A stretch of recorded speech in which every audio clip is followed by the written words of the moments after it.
31장 전체입니다. 하나님께서 한 인생, 야곱의 한 인생을 붙드신 가운데서 하나님이 야곱을 향한 그 계획을 어떻게 성취해 가시는가에 대한 중요한 대목을 오늘 본문에서 발견할 수 있습니다. 이것은 사실 우리가 살아가는 인생을 돌아볼 때도 같은 고백을 하게 됩니다. 즉 이 시간에 오늘 말씀을 좀 살피면서 하나님이 야곱에게 대하듯이 우리에게 대하신 그 큰 은혜가 어떤 것이 있을까 생각해보고 마음의 담대함을 갖고 감사할 수 있는 시간이 됐으면 참 좋겠다 싶습니다. 하나님께서 야곱을 그가 떠났던 아비가 있는 곳이요, 아브라함이 약속한 땅이요, 동시에 이삭과 야곱에게 약속한 땅, 그 가나안 땅으로 야곱을 돌이키려고 하십니다. 돌이키려고 하실 때 하나님이 어떠한 계기들을 마련하셔서 야곱이 더 이상 하란에 정착지 못하고 떠날 수 있게끔 하십니다. 여러분, 지금 야곱이 지금은 이제 부자가 제법 됐죠. 사실 7년 또 7년 14년 동안 자기가 원했던 라헬을 얻기 위해서 7년 더 하게 됐으니까 결국 레아와 라헬을 아내로 얻고 그 뒤에 다시 14년이 된 끝에 라반과 다시 계약을 맺어서 6년간의 수고를 통해서 지금 야곱이 자기 가정을 일으킵니다. 그럴 때 우리가 알고 있는 것처럼 지난번에 본 것처럼 30장에 나온 것처럼 신비한 방법이 되죠. 매우 미신적인 방법으로 야곱이 계획을 도모하고 하는데, 그러나 하나님이 간섭으로 어찌됐건 야곱은 양떼가 많아지게 되었습니다. 양떼가 많아지고 그다음 또 자식들도 잘 자라고 있고 이렇게 되어지니까 야곱이 가나안 땅으로 돌아갈 생각을 얼른 하지 않을 법한 상황일 수도 있겠습니다. 왜냐하면 가나안 땅에서 자기를 환영하지 않고 누구예요? 형이 에서가 자기를 해치려 간다 싶으니까 가고자 하는 마음이 몹시 두려웠겠죠.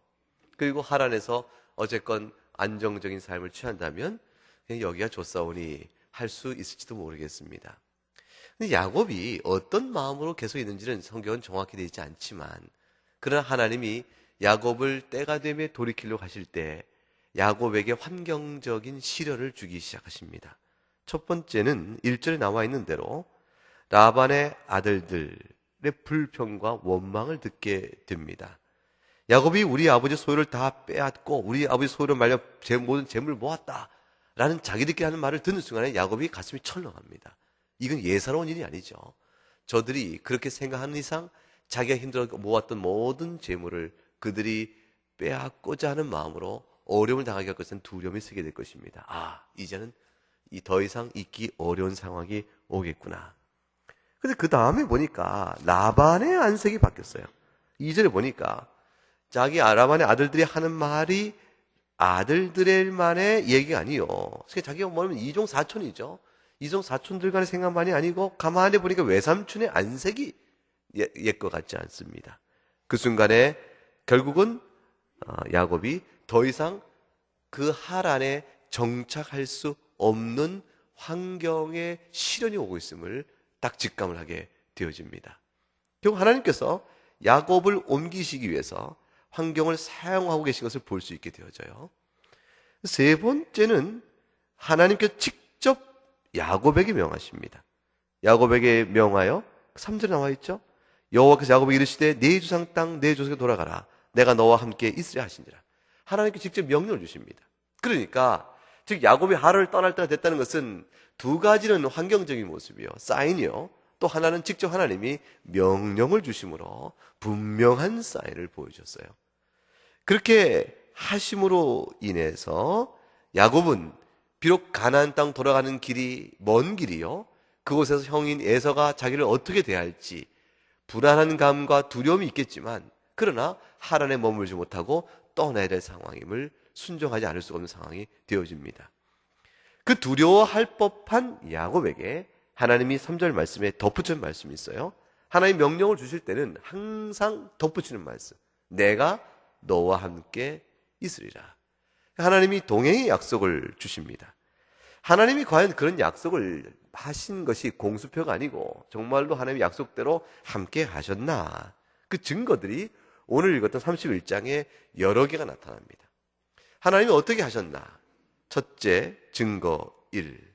아내들에게, 즉 라헬과 레아를 불러다 놓고 야곱이 여차 이렇게 말을 합니다. 내가 이만 저만 해서 이제 이 여길 떠나야겠소 라고 말을 합니다.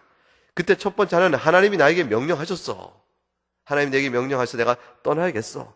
내가 하나님이 베들레헴에서 나에게 소원하도록 하셨고 나와 함께 하시던 그 하나님께서 이제 다시 나타나셔서 내게 떠나고 하시니 내가 떠나야겠어. 라헬과 레아가 전폭적으로 동의합니다. 사실 아내가 반대하면 그게 하기 움직이기 쉽지 않거든요. 그런데 자기는 하란이 고향이 아니지만 레아와 라헬은 아버지 밑에 거듭한 거 조상대도 살은 땅이요. 그러니까 사실 여보 정신이 있어. 여기서 어떻게 지금 우리가 이렇게만큼 양떼도 부자가 되었고 이제 애들도 키웠고 이제 살만한데 뭘 그곳에 가자 하고 당시 형이 예서가 우리 해치면 어쩌려고. 이게 저항이나 이의제기 있을 법한데 그렇지 못합니다. 그렇지 않고 라헬과 레아가 아버지가 우리를 다 팔고 우리의 유업도 다 먹어버렸고 우리 돈 다 먹었으니 우리를 외국인처럼 여기는 것인가 객처럼 여겼다. 우리를 아버지가 우리 딸이요 가문의 한 사람으로 여기지 않고 우리를 나그네처럼 생겼다. 이렇게까지 얘기하면서 결국은 전적으로 동의합니다. 사람의 마음을 하나님이 움직이시잖아요. 그러니까 레아와 라의 마음을 싹 붙잡으셔서 하나님께서 또 지원해 주십니다. 이게 하나님이 함께 하시는 증거지요. 우리가 시련을 당할 때, 어려움을 당할 때 그 어려움과 그 환경적인 어려움이 우리에게 반드시 나쁜 일을 말하는 것이 아닙니다. 고통과 고난은 우리에게 싸워야 될 대상이 아니고요. 우리가 싸워야 될 것은 죄악이에요. 즉 원수 마귀와의 싸움이요, 영적 타락이요, 하나님과 불순종의 관계가 싸워야 될 내용이지 어려움과 시련 자체는 우리가 싸워야 될 내용이 아닙니다. 어려움과 시련 자체를 통해서 하나님이 일하시는 선한 역사가 드러나기 때문에 그래요. 즉 야곱에게는 하나님의 시련이 다가온 것이죠. 결국 6년 동안 수고하고 땀해서 결국 재산을 좀 불려놨지만 이 재산이 오히려 자기의 화를 자초할 위기가 오게 되어지니까 이것을 떠나야겠구나. 불안정한 삶의 불확실한 미래가 다시 열려지기 시작한 것입니다.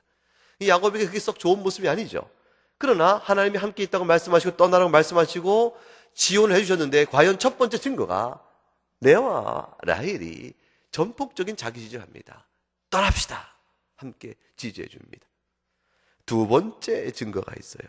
그래서 이제 황급히 떠나죠. 떠나는데 즉시로 짐을 꾸려가지고 바로 떠납니다. 마침 라반은 자기가 있는 곳으로부터 사흘 길 떨어져 있는 곳에 양떼를 물고 나갔으니까 라반은 사흘이나 떨어져 있겠다. 지금이 찬스예요. 그래서 얼른 아내 동의를 받고 그대로 바로 출발해 버립니다. 출발해서 계속 갑니다. 가는데 뒤에 라반이 그 얘기를 듣고 추적해 오죠. 추적해 오는 동안 얼마만큼 됐습니까? 야곱이 떠난 지 사흘 후에 라반이 돌아와 그 사실을 알고 나서부터 추적을 시작합니다. 그래서 7일 후에 비로소 야곱을 딱 잡으니까 야곱은 떠난 지 열흘째 되는 날이요, 또 라반은 떠난 지 7째 되는 날에 둘이 만나게 되는 것이죠. 그때 도착한 곳이 갈랏산 근처라 되어 있습니다. 이 갈랏산은 출발지인 바담 아람에서부터 약 480km 정도 떨어져 있어요. 굉장히 먼 길이죠. 480km, 부산보다 먼 길입니다. 그 480km를 떨어진 곳에 야곱이 아내와 아이와 자기 양떼를 가지고 열흘 동안 갔다는 것은 하루에 48km를 행했다는 거예요. 굉장히 열심히 갔다는 걸 의미하죠. 굉장히 열심히 간 것이죠. 근데 라반이 그거를 7일 만에 딱 챙기니까 결국은 하루에 70km를 가야 7일 만에 480km를 가잖아요. 그러니까 라반은 신속히 움직여 70km를 갈 만큼 급히 추격해 옵니다. 그 라반의 추격에 맹렬함이 눈에 들어오는 거예요. 맹렬함이 막 치고오는 거죠. 그때 라반의 마음이 어떻겠습니까? 평안했겠어요? 분노가 있었겠어요? 분노죠. 노여움입니다. 야곱을 향한 강한 진노의 마음이요, 괘씸하게 짝이었고, 이놈이 그 많은 양떼를 다 데리고 내 딸과 아이들 다 데리고 그냥 가버려? 이놈하고 지금 라반의 마음이 안색이 변했을 때 그 재물에 관해서 썩 매끄럽지 못한 상태 속에서 야곱이 도망치듯 가버렸던 사실을 주위에 알고 나서부터는 아주 군사를 몰고 병력을 몰아서 그냥 막 달려온 겁니다. 달려와서 달려와서 마치 탁 잡아버린 것이죠. 그대로 갔으면 달려온 마음에 라반의 마음 상태가 야곱을 해치죠. 야곱을 죽이고 또는 그 많은 재산을 그대로 끌어안고 레아와 라헬을 데리고 돌아올지도 모르는 일이에요. 어떤 일이 벌어질지 모르는 상황입니다. 라반이 그렇게 착한 사람이 아닙니다. 아주 강경하고 물욕이 강한 사람이요. 아주 급한 사람인데 결국 그 사람이 얼마나 독이 올라서 쫓아왔겠습니까? 근데 하나님이 야곱과 함께 있다는 두 번째 증거가 여기 나타나죠. 라반의 꿈에 나타나시는 거예요. 나타나셔서 라반에게 말합니다. 너는 선악간의 야곱에게 말하지 마라. 잘했느냐 못했느냐 야곱의 시비를 가려 네가 판단을 하지 마라. 하나님이 딱 엄기 경고를 하셨어요. 그래서 하나님이 라반의 팔, 목을 다 수족을 다 묶어버리신 거예요. 라반이 하나님 그렇게 꿈에 나타나셨는데 감히 야곱을 해칠 생각을 못하지요. 못하니까 결국 라반이 둘러서 자기 불평을 얘기하기 뭐라고 말합니까? 어쩌면 네가 이렇게 도망치듯 갔느냐. 내가 사랑하는 내 딸이요 내 손주들과 입맞춤하고 인사도 못 나누게 했겠느냐. 네가 정령 가고자 했다면 네가 네 재산을 다 가져가고 내가 축복의 잔치를 다 벌여서 축복하여 너를 보내지 않았겠는가? 없는 말을 지어서 자신이 불편한 마음을 애둘러 이렇게 표현하면서 이 일을 제기합니다. 그 다음에 세 번째 증거가 나타납니다. 그 위기 상황이에요. 가만히 보면 이 한순간 한순간에 다 위기 상황인데 세 번째 하나님 오늘 31장에 나오는 본문의 맥락 속에는 라헬이 글쎄 믿음이 없어요. 레와 라헬이 그곳 살아서 아브라함의 하나님이요 나홀의 하나님이요 조상이 여호와 하나님 이름 부르고 있긴 했었지만 그가 오면서 아비에게 있었던 그 가문의 신상 그 드라빔 하나를 딱 우상이죠. 조그만 우상이에요. 그걸 하나 싹 훔쳐오게 됩니다. 그 어떤 마음으로 훔쳤는지 라헬이 훔친 것이 이거 두드러지지 않지만 그러나 아무 쓸모 없는 것이요. 그 오히려 그 있는 것을 다 버려야 될 영적 순결성을 가져야 될 여인이지만 오히려 그렇지 못한 태도를 보입니다. 라헬은 야곱의 마음을 빼앗을 만큼 레아와 비교해서 외모는 아름다운지 예뻤는지 모르겠는데 나머지 그 형과 더불어 다투었던 일이나 그 모든 이런 행동을 보게 되면 그렇게 좋은 여인은 같진 않아요. 그래서 이 이름을 영어 이름을 자꾸 레이첼 라헬 이름을 자꾸 갖다 붙이는데 그래서 그렇게 좋은 이름이 아닌데 그렇게 막 붙이는지 모르겠어요. 그래서 이 라헬은 결국은 아버지 드라빔을 싹 훔쳐서 아마도 아버지가 자기들에게 외인 취급했다라는 사실에 대한 미움의 보복의 마음으로 그렇게 했는지 모르겠지만 그래서 가져옵니다. 라반이 자기 집에 그게 없었던 사실을 알고 내놔라 네가 훔쳐갔다라고 난리를 치죠. 만약 그게 드러나게 되어지면 이 라반의 분노는 핑계가 생겨서 빌미가 생겨서 어떤 해코지를 필지 모르는 것이죠. 근데 야곱이 라헬이 훔친 걸 모르거든요.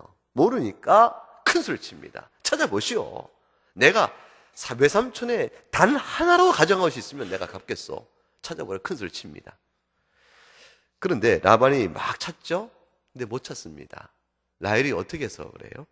경수가 나서 내가 이러지 못하니 이해해 주시오라고 자기 밑에 깔고 앉아버리네서 그래서 결국은 라반이 찾지를 못합니다. 이것도 얄궂은 일이죠. 찾으려면 왜 못 찾았겠어요? 아버지가 라반이 라헬의 그 변명을 그대로 받고 의심치 않고 넘어가 버린 겁니다. 그렇게 되어져서 결국 드라빔이 도둑질했으나 위기를 넘기게 됩니다. 이 위기가 넘기게 되는 맥락, 그 흐름 자체가 어떻게 됐겠어요? 어떻게 해서 일이 이루어졌겠어요? 하나님이 간섭하시네요.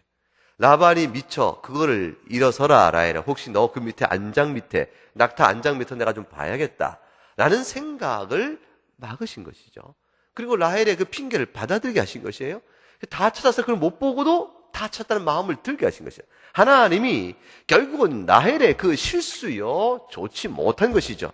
이런 우상을 갖다 온 이런 잘못 허물에도 불구하고 그 허물을 그냥 위기를 넘겨버리게끔 하나님이 도우십니다. 우리가 살면서 하나님께서 우리가 잘못한 일들을 하나님 다 드러내지 않으시는 걸 경험하신 적 없으십니까? 내가 하나님 앞에서 범한 허물이 있는데, 사람 앞에 드러난 허물이 있는데, 이거 드러나면 이건 엄청 내가 손해가 될 것이요, 또 망신을 당할 만한 일인데, 하나님 그것을 그냥 덮어버리셔가지고, 그래서 넘어가 버려서 세월이 흘러 어느덧 잊어버린 일이 됐지만, 곰곰이 돌이켜 생각하면 그때 위기였다. 그때 그 일이 드러났더라면, 그 일이 처리됐더라면 내가 오늘 내가 있었을까 싶었던 많은 일들이 있을 때 하나님은 다 아시지만 간과하시는 거예요. 우리의 많은 허물들을 하나님 다 간과하십니다. 야곱의 인생 속에서 하나님 마침내 이스라엘의 12지파의 족장이 되도록 할 때, 그 이스라엘의 이름을 야곱이라는 이름으로 부를 정도가 돼요. 야곱은 대명 아브라함이랑 안 부릅니다. 이삭이랑 안 불러요. 12지파 이스라엘 전체를 가리켜 야곱아 하나님 이렇게 이를 줄 만큼 그 야곱은 특별한 은혜를 입는데, 그 야곱이 될 때까지 하나님 많은 야곱의 허물을 그냥 다 간과하시고 덮으시고 일일이 책망 안 하시고 위기를 넘기고 그렇게 해주세요. 야곱의 모든 허물들을 다 덮어버리시고 위기를 넘기십니다. 하나님이 함께 하심이죠. 네 번째 증거가 맨 마지막 번 31장에 나오는데, 라반이 야곱과 언약을 맺게 되어집니다. 결국 찾지 못하자 야곱이 씩씩거리면서 이제 라반에게 큰 소리를 칩니다. 보시오, 외삼촌, 내가 당신에게 뭘 잘못한 게 있다고 이렇게 나섰어. 당신이 내게 해준 일이 뭐가 잘한 것이 있어? 라고 하면서 라반을 막 오히려 다구치죠. 다구치자 라반이 결국은 언약을 맺기로 합니다. 야곱을 돌려보내면서 이건 네 자의로 도망간 것이 아니요, 내가 너그러운 마음으로 너를 보냈다라는 자기 체면을 세우고, 야곱이 다시 돌이켜 자신의 피차간의 재산에 해를 주지 않도록 하는 범위 내에서 돌덩이를 쌓아 기둥을 쌓고 돌무드 기둥을 쌓고 언약을 맺습니다. 피차간에 하나님 이름으로 맹세를 하자. 서로 떠나 있을 때 여호와께서 너와 나 사이를 살피기를 원한다. 내 딸을, 첫째는 뭡니까? 내 딸을 박대하거나 내 딸 외에 다시 다른 아내를 구하지 말라. 아비로서 딸을 멀리 보내는 약속을 부탁합니다.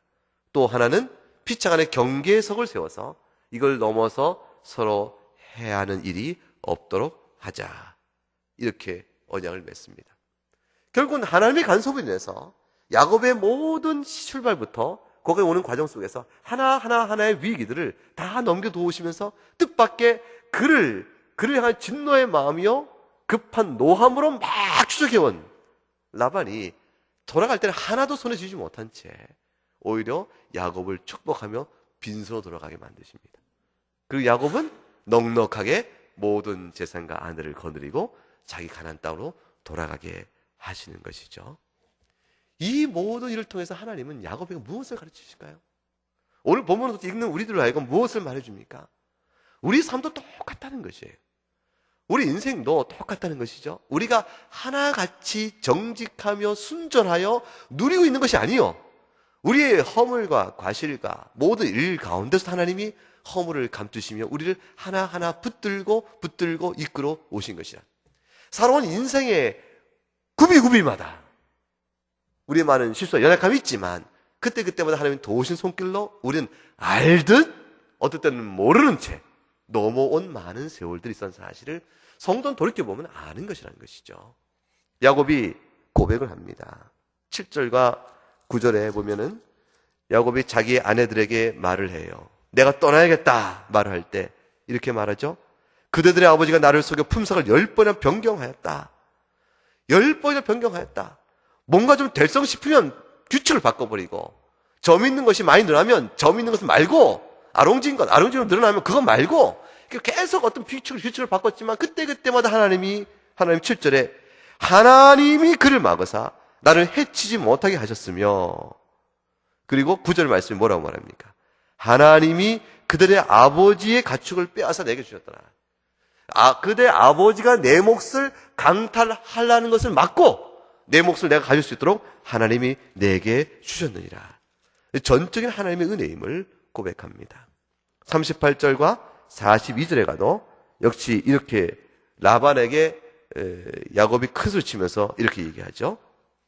내가 20년을 38절 외삼촌과 함께 하였거니와 외삼촌의 암양들의 암여소들이 낙태하지 아니하였고 외삼촌의 양떼의 순양을 내가 먹지 아니었으며 자신이 얼마나 수고했는 걸 얘기합니다. 어느 거 하나 내가 잘 간수함으로 수태한 삼촌의 양들이나 염소들이 내가 간수를 잘 못하여 수태한 것들이 낙태하는 법이 없었고 다 반드시 출산하여 새끼를 낳았으며 그리고 순양을 내가 하나도 잡아먹은 것이 없고 물려 찢긴 것이 있거나 도둑 맞은 것을 내가 다 변상하였어. 내가 이와 같이 40절에 더위와 낮에는 더위와 밤에는 추위를 무릅쓰고 눈붙일 겨를도 없이 지냈나이다. 야곱의 고생이 얼마나 심했는 걸 알 수가 있죠. 야곱이 하나하나 자기 신세의 과거를 회상합니다. 어떻게 내가 수고하고 당신에게 노예처럼 모든 생활을 보냈습니까? 그러나 41절에 당신은 불의합니다. 당시 외삼촌께서 내 품삯을 10번을 바꾸셨으나 42절 고백이 나오죠. 우리 아버지의 하나님이여 아브라함의 하나님 곧 이삭의 경외하는 이가 나와 함께 계시지 아니하셨다면 나는 빈손으로 돌아갔을 것이요. 그러나 하나님 아버지께서 나를 바라보시고 나를 굽어 살피심으로 나의 손의 모든 수고를 보시고 어젯밤에 외삼촌을 책망하신 것이 아니요. 그랬습니다. 하나님이 도우셔서 그렇게 되었습니다. 하나님이 모든 것을 굽어 보셨다 되어 있습니다. 하나님께서 뭐라고 말씀하시냐면 네가 라반의 집에서 어떠한 수고와 고통을 당했는지를 내가 다 보고 있었느니라. 굽어 보았느니라 이야기하시거든요. 그러니까 야곱이 그 어려움 당하고 힘들 때는 베델의 하나님이 어디 계신가? 내가 예서의 집에서 쫓겨나와서 나왔을 때 광야에서 돌베개 자고 베델의 하나님 하늘문이 열리고 사다리가 있어서 오르락내리락 천사들이 하는 걸 보면서 여기도 하나님 계시구나. 하나님 나를 돌보고 계시구나. 이렇게 고백하고 하나님을 찬송하며 약속의 하나님께서 나를 과연 내가 이 돌아오게 될 때를 하나님 붙들어 주시면 내가 하나님을 찬송하겠다. 말씀하는 그 베델의 하나님 어디 계신가 싶어서 하나님 나를 침묵하시고 돌아보지 않으신다 싶고 어느덧 야곱의 마음속에서 하나님이 잊혀지는지 모르지요. 하나님은 다 보고 계셨습니다. 다 보고 계시고 야곱이 모를 그때라도 이미 하나님 함께 계셨으니 그것이 바로 미신적인 방법으로 자신이 어떻게 꾀를 내서 자기가 어떻게 해보겠다고 점 있는 것은 점 있게 어떻게 하고 했던 모든 것은 이 방법은 전부 미신적인 것인데 하나님 특별한 신비한 방법으로 야곱의 양떼를 불려주신 것이죠. 그 모든 일이 하나님의 은혜였습니다. 그리고 하나님이 돌아가라 말씀하세요. 돌아가라는 것은 떠나온 것을 기억하라는 것이죠. 약속의 땅으로 돌아가는 것입니다. 결국 요 야곱의 이 얘기를 보게 되면 하나님 목적하신 대로 이끌어 간다는 것이에요. 하나님은 모든 야곱의 인생을 하나님이 계획하고 목적한 대로 이끌어 가십니다. 야곱이 알든 모르든 실수를 하든 안 하든 하나님이 그 모든 것을 혼자 구워오시면서 계속 자기가 목적하신 대로 이끌어 가십니다. 그렇다면 우리의 인생도 마찬가지인 것이죠. 우리 인생도 우리가 어떠한 상황의 인생을 겪으며 살든지 하나님께서는 그의 지혜 가운데서 우리를 하나님의 목적하신 대로 이끌어 가십니다. 그 목적으로 이끌어 가신 것을 영적으로 요약하면 돌아가라는 것이에요. 옛사람을 벗고 새 사람을 입으라는 것입니다. 세상으로부터 하나님의 돌아갈 본향을 바라보라는 것입니다. 우리의 모든 시선과 안목이 하나님께 있기를 원하시는 것이죠. 그리고 항상 우리로 하여금 떠날 준비를 하라는 것이에요. 하란에 정착하는 것 하나님 원하시는 것이 아니죠. 라반이 야곱에게 선대하여 야 야곱아 네가 이렇게 재능 있게 일을 하고 가축을 잘 목양 잘하고 재산이 두면 이게 부하게 됐으니 내 재산을 맡아 네가 좀 해봐라. 우리 함께 잘 살아보자. 라반이 야곱에게 선대했다 치면은 야곱 입장에서는 하나님의 약속 다 잊어버리고 하란에서 거부가 되어든 채 잘 살면 1차전 좋아 보일지 모르죠. 하나님 뜻은 거기 있지 않았습니다. 라반이라는 외삼촌을 만나게 하는 거예요. 라반이라는 아주 독한 사람을 만나는 거죠. 어쩌면 야곱의 베라도 야곱 같은 자기가 똑같은 사람을 만나게 하는 것입니다. 그래 놓고 시달리게 만드셨어요. 많은 수고를 하게 하셨어요. 정내미가 떨어지게 하시고 그 가운데 마침내 그런 라반을 붙여주셔서 하나님의 손길로 부유케 하시되 떠날 때가 될 때 떠나는 환경의 계기로 삼아버리십니다. 하나님은 야곱을 보낼 때부터 반드시 돌아오게 하실 것이기 때문에 그리하신 것이죠. 우리가 세상의 마음을 두고 세상이 좋사오니 내가 여기에 모든 게 평안합니다. 하나님, 나는 하나님 앞에 더 이상 구할 것도 없고 기도할 내용도 없습니다. 근데 하나님께 더 무엇을 구하겠습니까? 지금 좋은데 이렇게 살지 못하도록 하십니다. 우리를 흔드시죠. 그래서 우리에게 여러 가지 환경 안에서 말씀합니다. 흔들어 주셔서 우리가 뭘 보게 하시는 것이죠? 돌아갈 본향을 보게 하시는 거예요. 하나님을 보게 하십니다. 여러분 인생 속에 인생이 고달프다, 힘들다, 왜 이 문제가 생겼는고, 그 모든 것들은 전부 다 하나님을 바라보게 하는 것입니다. 내가 무엇을 두고 무엇을 마음에 두고 사는고, 무엇을 두고. 하나님께서는 야곱도 돌아가게 하시되, 보세요, 야곱이 굶습니까? 야곱이 두려움 속에서 망하게 됩니까? 하나님 붙드시잖아요. 붙드시는 가운데 인생을 붙들어 주면서 때로는 야곱의 허물까지도, 또 라헬의 허물까지도 하나님 간과하시고 모른 채 하시는 것처럼 위기를 넘기도록 보호하시면서 한 곱이 한 곱이 넘겨 결국 주님 앞에 나오도록 결국은 이끌어 가십니다. 그리고 하나님이 내 인생 걸음을 다 인도하셨다. 오직 감사뿐이라.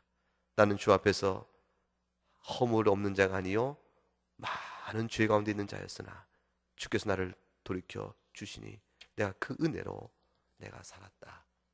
고백하고 영광의 하나님을 찬송해야 하는 것이죠. 오늘 본문에 대한 결론으로 한 구절 찾고 말씀을 냈습니다. 이사야서 43장을 보겠습니다. 이사야서 43장 1절부터 7절까지 말씀입니다.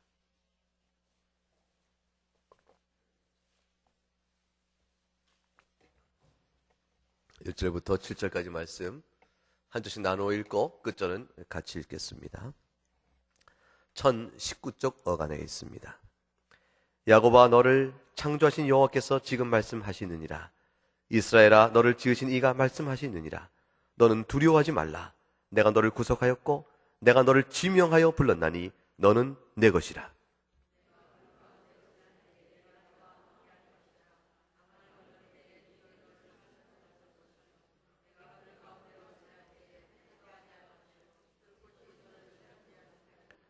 대저 나는 여호와 네 하나님이여 이스라엘의 거룩한 이여 네 구원자임이라. 내가 애굽을 너의 속량물로 구스와 스바를 너를 대신하여 주었노라.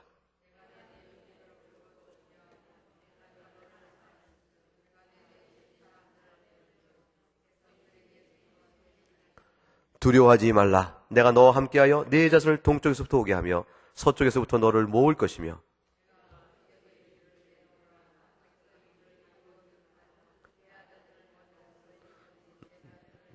땅끝에서 오게 하며 내 이름으로 불려지는 모든 자 곧 내가 내 영광을 위하여 창조한 자를 오게 하라. 그를 내가 지었고 그를 내가 만들었느니라. 아멘.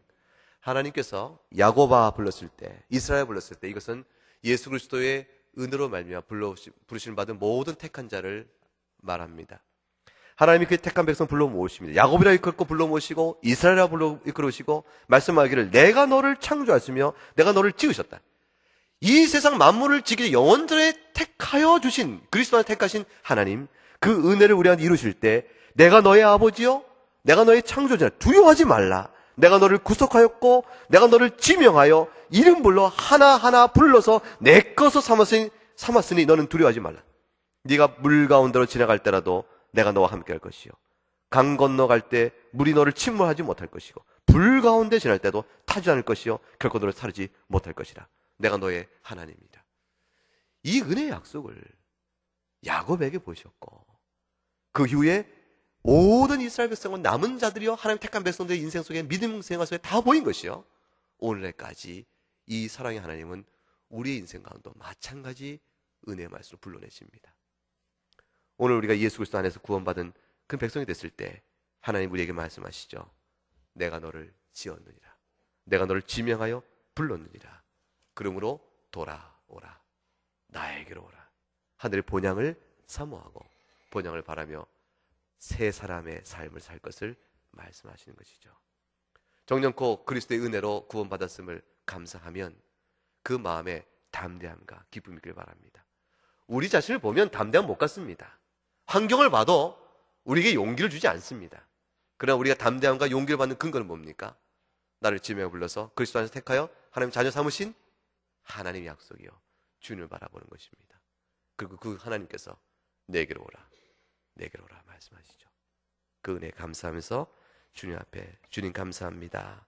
우리 살아온 인생의 순례길에 지금까지 살아온 동안에 많은 허물도 간구하시고 믿음과 부딪힘을 감사합니다.